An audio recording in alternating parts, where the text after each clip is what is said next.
2 years ago, I decided it was time to overcome my game-playing fears and become a gamer before I die. I started with point-and-click games such as What Remains of Edith Finch and The Last Day of June. I moved on to the adventure game Air that upped my keyboard skills just a little. Then I made an important move into a charming turn-based fight game called Costume Quest that required me to learn how to use a controller. This was a big step for me since I've always considered myself clumsy with my hands. It turns out I became adept enough to have a lot of fun and successfully complete the game. Then my son gifted me Ori and the Will of the Wisps, an action platform game. Like Bilbo the Hobbit after the fateful visit from Gandalf, I had no idea of the adventure that lay before me or the amount of personal growth it would take to succeed. I don't suppose I would have started Ori if I had known that it required high-level game controller skills. The reason I stopped playing games so many years ago was because I was such a fumble fingers. In Street Fighter, I would just mash buttons and hope a combo would happen at the right time. That doesn't work against players with real skills, and I lost every time. I quit playing that game. If I had known that in Ori, I would have to reflexively press buttons lightning fast at the right moment in the right order, I would have quit before I started. But I didn't know. I'm glad I didn't. I would have missed a beautiful game and an enlightening game-playing experience. Ori and the Will of the Wisps is graphically beautiful, and the music is enchanting.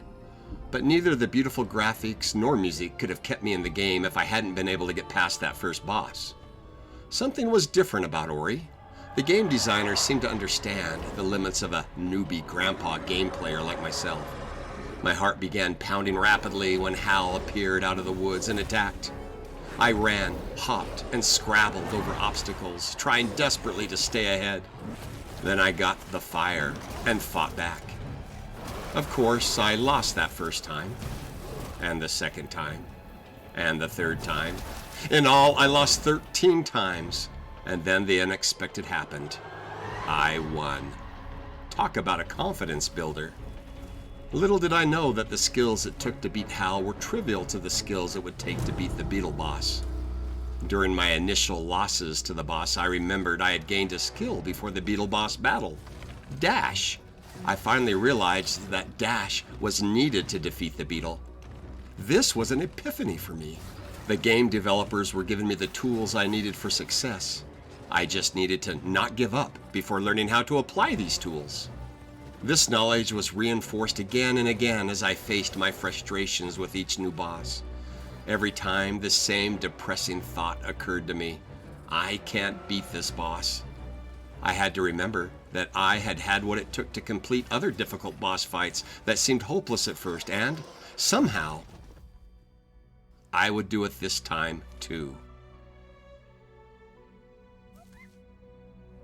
I had often struggled to understand the new skills. The simple act of double jumping stymied me for 20 minutes. Bashing made me scream in frustration as I bashed myself to death again and again. Grappling wasn't so hard, but using burrow to shoot myself through sand platforms was. I felt a certain satisfaction in that I had never quit during the difficulty of learning these skills. Before the final boss, there was a qualifying round. In this round, you didn't actually fight the boss. You just had to successfully escape it.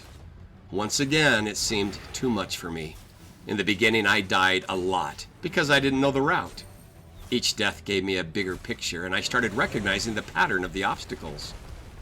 Games have been played this way for decades, but this was all new to this old grandpa. Eventually, I got to a spot where I died again and again due to inexpertly applying the tools or skills I'd been given. But each death was another opportunity to practice the skills. While you are frustrated, you don't think your skills are improving, but they are. Eventually, I found my way through the death trap and onto other places to die. Finally, there was the jaw-dropping, heart-pounding victory.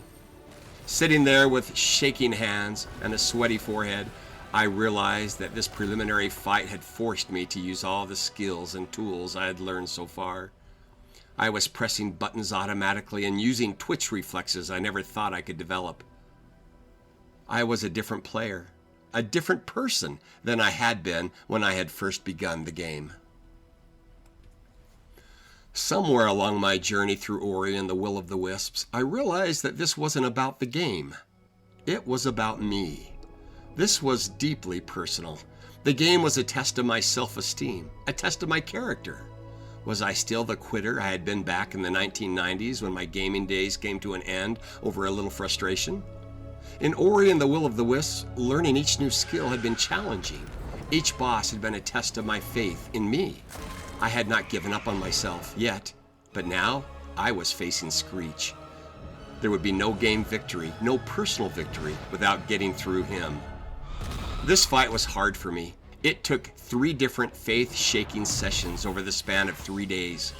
Finally, I experienced that unbelievable, and I do mean unbelievable, moment that Screech fell.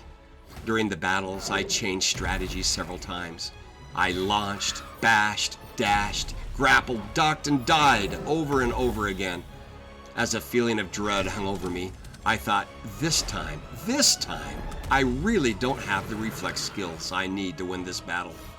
I've come so far and learned so much only to discover the ultimate truth, which is that I'm not good enough. After another of my multitude of deaths, I quit and went into the house. I don't think I can do it, I told my son as he walked by. He smiled sympathetically. He didn't understand. I had meant what I said. I went back out to my gaming station and one last time started the final boss fight. At first, I died at the very beginning, where I'd never died before. I was getting worse. This seemed to be a sign to quit to me. I didn't quit. It was ugly, but I got past the first stage, then the second and third stages.